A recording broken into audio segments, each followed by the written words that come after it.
O Senhor esteja convosco. Proclamação do Evangelho de Jesus Cristo segundo Mateus. Naquele tempo, Jesus foi à região de Cesareia de Filipe e aí perguntou a seus discípulos: Quem dizem os homens ser o Filho do Homem? Eles responderam: Alguns dizem que é João Batista, outros que é Elias, outros ainda que é Jeremias ou algum dos profetas. Então Jesus lhes perguntou: E vós, quem dizeis que eu sou? Simão Pedro respondeu: Tu és o Messias, o Filho do Deus vivo. Respondendo, Jesus lhe disse: Feliz és tu, Simão, filho de Jonas, porque não foi um ser humano que te revelou isso, mas o meu Pai que está no céu. Por isso eu te digo que tu és Pedro, e sobre esta pedra construirei a minha igreja, e o poder do inferno nunca poderá vencê-la. Eu te darei as chaves do reino dos céus. Tudo que tu ligares na terra será ligado nos céus.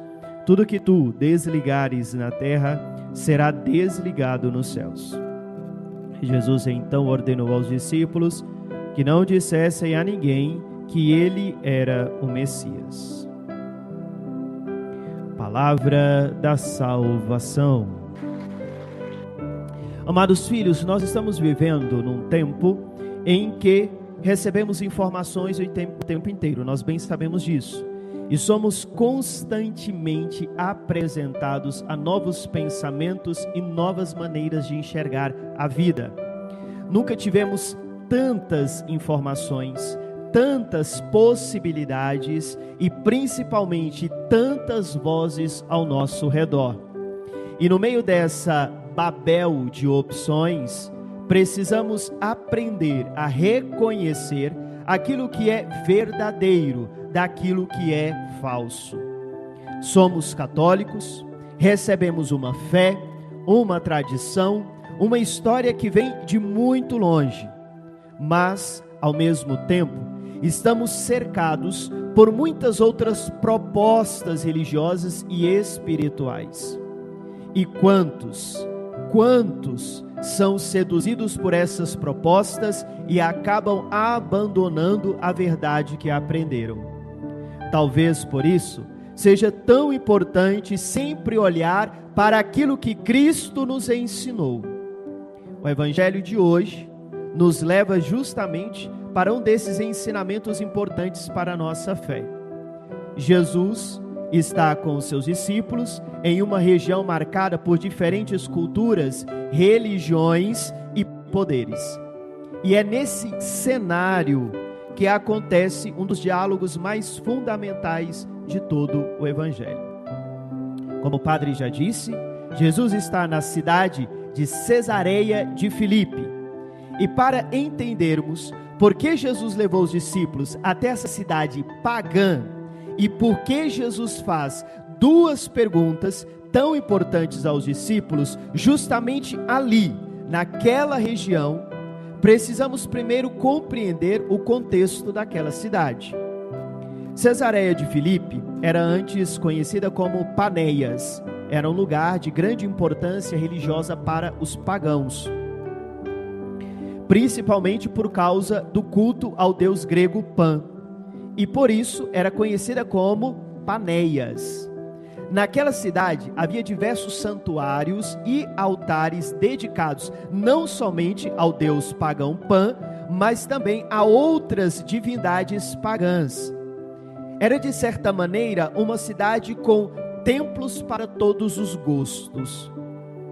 Outro dado importante dessa cidade é que antes de receber o nome de Cesareia de Filipe, aquela região pertencia ao governo de Herodes o Grande.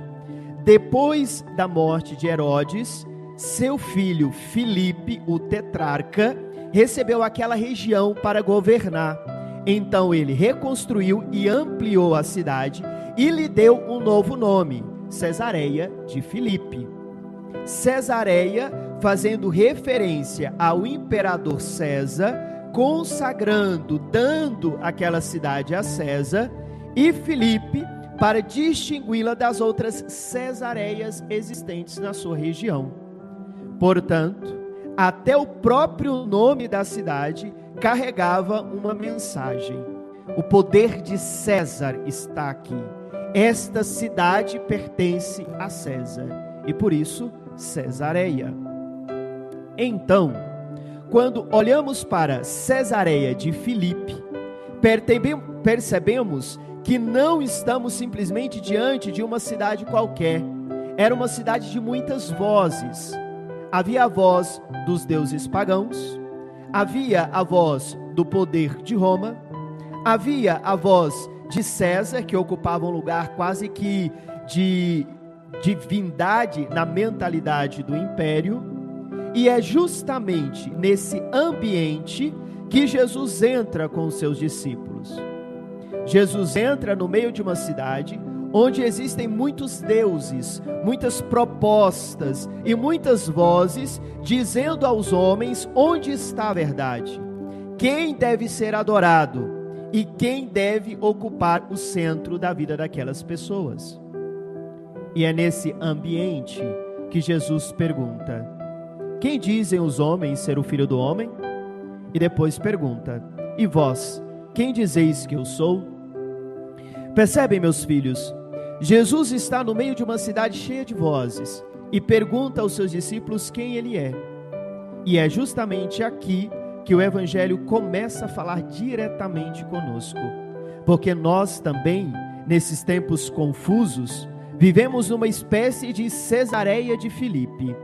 Vivemos cercados de muitas vozes que ditam onde está a verdade, quem deve ser adorado e quem deve ocupar o centro da nossa vida. Hoje, todo mundo fala de Jesus. Fala-se de Jesus nas redes sociais, na televisão, nas músicas, nos livros, nas entrevistas. Pessoas das mais diferentes ideias, comportamentos e visões de mundo falam de Jesus. Mas o problema não é falar de Jesus. De Jesus todo mundo fala, como o padre já disse. O problema é como se falam de Jesus. Há pessoas, por exemplo, que apresentam somente um Jesus milagreiro, um Jesus que somente resolve problemas. É claro que podemos e devemos colocar as nossas necessidades diante de Jesus, mas será que Jesus é apenas aquele que resolve problemas? Jesus não veio simplesmente para resolver os nossos problemas. Jesus veio para transformar a nossa vida. Há pessoas que apresentam um Jesus liberal, um Jesus paz e amor. Sim, Jesus é paz e amor, e principalmente amor. Mas justamente porque Ele ama, que também corrige, que coloca limites, justamente porque ama, que Ele chama a mudança, chama a conversão de vida. Jesus perdoa o pecador, mas também diz: vai e não peques mais. Meus filhos, o problema não é apenas negar Jesus. O problema é criar um Jesus de acordo com aquilo que queremos. Um Jesus que pensa como nós pensamos, que aceita tudo aquilo que nós aceitamos e que nunca nos confronta. Mas esse Jesus não é o Jesus do Evangelho, não é o Jesus da Sagrada Escritura, não é o Jesus que a Igreja Católica apresenta. Naquela região de Cesareia de Filipe, havia muitos deuses, muitas imagens, muitas propostas religiosas. E Jesus, no meio daquele cenário, daquela confusão, pergunta aos seus discípulos: e vós, quem dizeis que eu sou? E Pedro responde: tu és o Messias, o Filho do Deus vivo. Agora, entendemos por que a resposta de Pedro é tão importante para nós. Diante de tantas vozes, Pedro não inventa um Jesus. Diante de tantos deuses, diante de tantos poderes, Pedro reconhece quem Jesus realmente é. Tu és o Messias, o Filho do Deus vivo. Enquanto aquela cidade estava cercada por imagens de deuses que os homens adoravam, Pedro olha para Jesus e diz: tu és o Filho do Deus vivo. É como se Pedro dissesse: Senhor, eu não preciso de outro Deus, eu não preciso de outra verdade. Tu és o Messias, tu és o Filho do Deus vivo. E nós, no meio de tantas vozes deste mundo, qual voz estamos ouvindo? Porque nós também vivemos cercados de muitos poderes, muitas propostas e muitas coisas que querem ocupar o lugar de Deus na nossa vida. Mas, no meio de tudo isso, somos chamados a fazer a mesma profissão de fé. A profissão de Pedro: Tu és o Messias, Tu és o Filho do Deus vivo. E essa profissão de fé não pode ficar somente nos nossos lábios. Não é simplesmente dizer que acreditamos em Deus, é colocá-lo no lugar que somente Ele pode ocupar, o centro da nossa vida. Uma outra verdade importante que o Evangelho nos traz está na resposta de Jesus a Pedro. Depois que Pedro professa a sua fé, dizendo: Tu és o Messias, o Filho do Deus vivo, Jesus lhe responde: Feliz és tu, Simão, filho de Jonas. Tu és Pedro, e sobre esta pedra construirei a minha igreja. Prestemos atenção ao que Jesus está dizendo. Jesus está em Cesareia de Filipe, uma cidade marcada por tantos templos, tantos cultos, tantos deuses e tantas formas de religiosidade. E, justamente nesse contexto, Jesus não diz: não importa a religião, cada um pode seguir o seu caminho.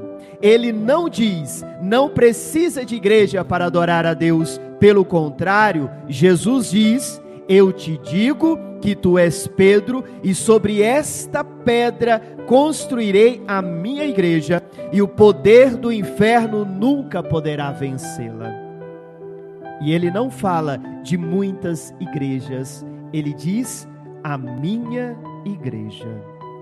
Isso é muito importante para nós católicos, essa fala de Jesus. A Igreja Católica, meus filhos, não é uma invenção dos homens. Ela foi fundada pelo próprio Cristo. Jesus escolheu os 12, formou os apóstolos, deu-lhes uma missão. E neste evangelho de hoje, entrega a Pedro uma responsabilidade particular e anuncia: sobre esta pedra construirei a minha igreja. Portanto, Jesus quis sim uma igreja. Jesus quis sim uma comunidade. Jesus quis sim que Pedro fosse esta pedra sobre a qual edificaria a sua igreja. Não fomos nós que fundamos a igreja por não concordar com alguma autoridade. Foi Cristo quem a quis e a fundou. Por isso, quando alguém diz: para que igreja? Eu posso ter a minha fé em Deus sem ir à igreja. Até pode ter, mas não consegue viver a fé como deveria. Porque o próprio Cristo nos deu a igreja como sinal de salvação. Se Jesus tivesse pensado que a igreja não fosse necessária, ele não teria dito: construirei a minha igreja. Ele poderia simplesmente ter dito: cada um siga a sua fé. Mas não foi isso que ele disse. Ele disse: construirei a minha igreja. Meus filhos, nós não pertencemos simplesmente a uma religião que escolhemos entre milhares que existem hoje.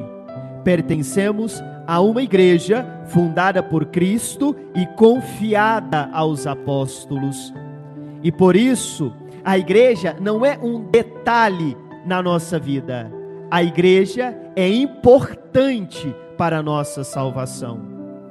Por isso, seguir Jesus e desprezar a igreja que ele mesmo fundou é uma contradição de fé. Infelizmente, muita gente fica pulando de galho em galho procurando uma igreja que se encaixe exatamente naquilo que ela quer. Hoje temos igrejas para todos os gostos. Uma que diz aquilo que eu quero ouvir, outra que promete aquilo que eu quero receber, outra que não me cobra mudança, outra que transforma a fé em prosperidade. As pessoas não procuram a igreja de Cristo por Cristo. Elas buscam uma igreja que oferece aquilo que elas querem.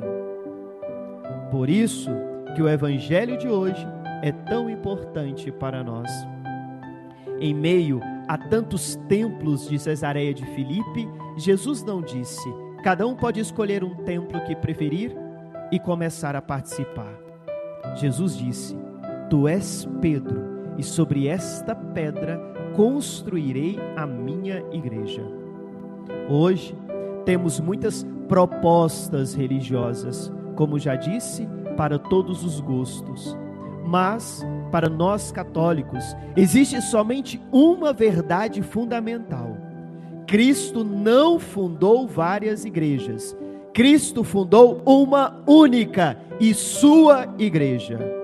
E nós cremos que essa igreja, fundada sobre os apóstolos e tendo Pedro como pedra, permanece viva na igreja católica. Meus filhos, nós não precisamos ir à casa do vizinho procurar aquilo que já temos em nossa própria casa. Na igreja católica, temos tudo aquilo que Cristo deixou para nos conduzir à salvação. Não precisamos de mais nada. Temos a palavra de Deus, a Bíblia completa, temos a Eucaristia, o próprio Cristo presente, temos o sacramento da reconciliação, onde recebemos o perdão dos pecados, temos Nossa Senhora, Mãe de Deus e nossa Mãe, temos os santos, testemunhas de uma vida segundo a vontade de Deus, temos a sucessão apostólica e a fé que recebemos dos apóstolos. Nós não precisamos procurar fora aquilo que pela graça de Deus já recebemos dentro da igreja.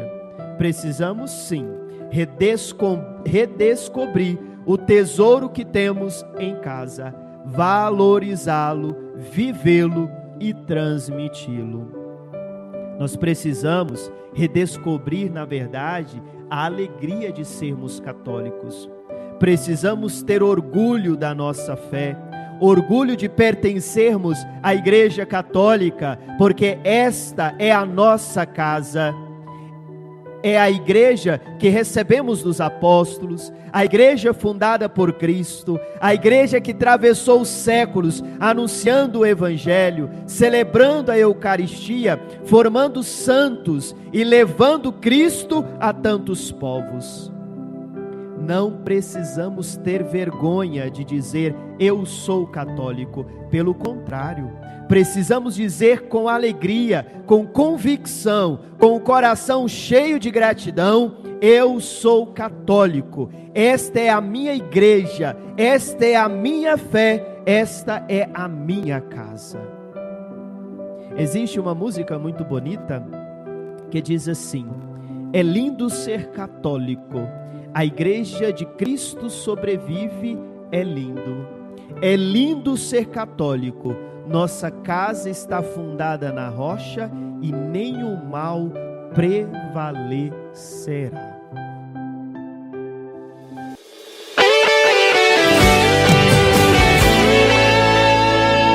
Quando um santo é santo, ele é bem visível. É lindo ter santos que iluminam. Eles são faróis que nos dizem que existe vida sobrenatural. É lindo ser católico, é lindo ser católico.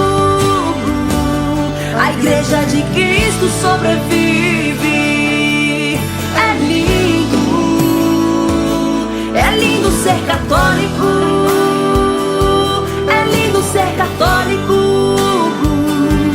Nossa casa está fundada na rocha e nenhum mal prevalecerá.